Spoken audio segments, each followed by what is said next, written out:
Wow.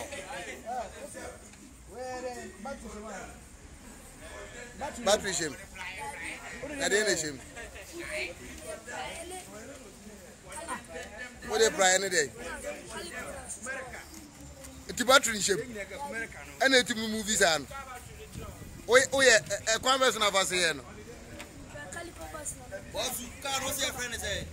Calipo there. Type over. And I did Calipo. And I did a control. Calipo.